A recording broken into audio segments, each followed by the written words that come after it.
Assalamualaikum warahmatullahi wabarakatuh. Perkenalkan, nama saya Diva Negara, berasal dari kelas Sosiologi B. Pada video kali ini, saya akan menjelaskan materi mengenai Ijaz Al-Quran.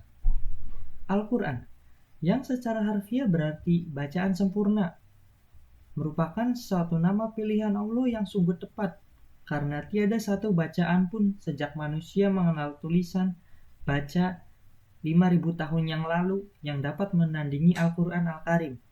Bacaan sempurna lagi mulia itu. Pengertian ijaz Al-Quran secara bahasa, kata ijaz berasal dari kata aj, yang berarti kelemahan atau ketidakmampuan. Kata ijaz adalah bentuk nominal verbal dari kata ajaza, yang berarti mendahului. Istilah al-ijaz al-aini kemukjizatan ilmiah Al-Quran atau Al-Hadis. Misalnya mengandung makna bahwa kedua sumber ajaran agama itu telah mengabarkan kepada kita tentang fakta-fakta ilmiah yang kelak ditemukan dan dibuktikan oleh eksperimen sains umat manusia dan terbukti tidak dapat dicapai atau diketahui dengan sarana kehidupan yang ada pada zaman Rasulullah SAW. Pengertian mukjizat Al-Quran berarti bahwa mukjizat, bukti kebenaran, tersebut adalah mukjizat yang dimiliki atau yang terdapat di dalam Al-Quran, bukannya bukti kebenaran yang datang dari luar Al-Quran atau faktor luar. Unsur-unsur dari mukjizat.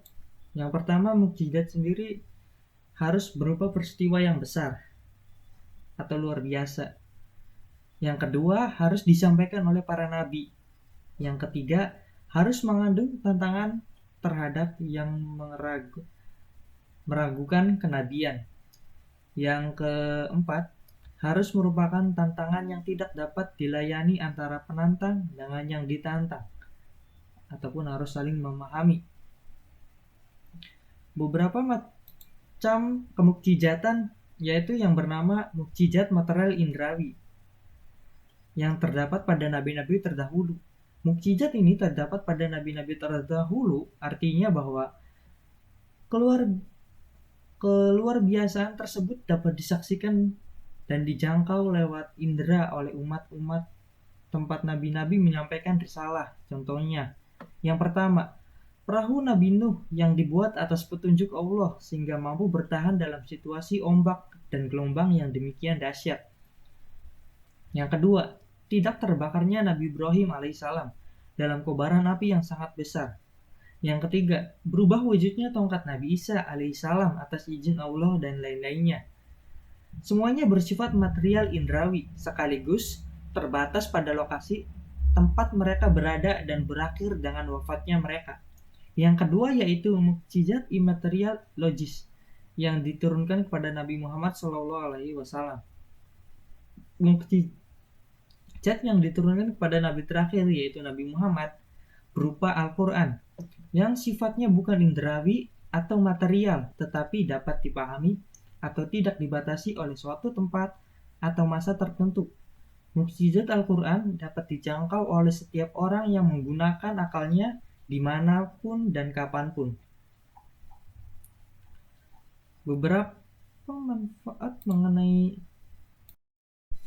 manfaat mempelajari ijaz Quran diantaranya adalah jika orang-orang yang hidup semasa Rasulullah SAW telah menyaksikan dengan mata kepala mereka mukjizat yang banyak, maka sesungguhnya Allah memperlihatkan manusia masa kini mukjizat yang sesuai dengan zaman mereka, dan terbuktilah bagi mereka bahwa Al-Quran itu adalah hak.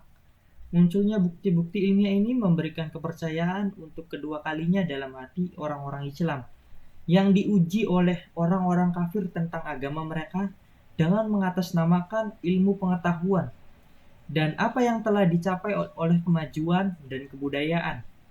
Koreksi terhadap perkembangan ilmu pengetahuan di dunia dengan kemungkinan kaum muslimin untuk maju ke muka untuk mengoreksi perkembangan ilmu pengetahuan di dunia dan menempatkannya pada tempat yang benar. Itu adalah jalan untuk iman kepada Allah dan Rasul-Nya. Membenarkan apa yang ada pada Al-Quran, pedoman untuk patuh dan tunduk, dan saksi sebagai penyelewengan agama-agama lainnya. Yang ketiga, mengaktifkan kaum muslimin untuk penemuan-penemuan alam dengan motivasi dan inisiatif akan keimanan. Itulah materi dari saya mengenai ijazah Al-Quran. Kurang lebihnya mohon maaf. Wabillahi taufiq wal hidayah. Wassalamualaikum warahmatullahi wabarakatuh. Terima kasih.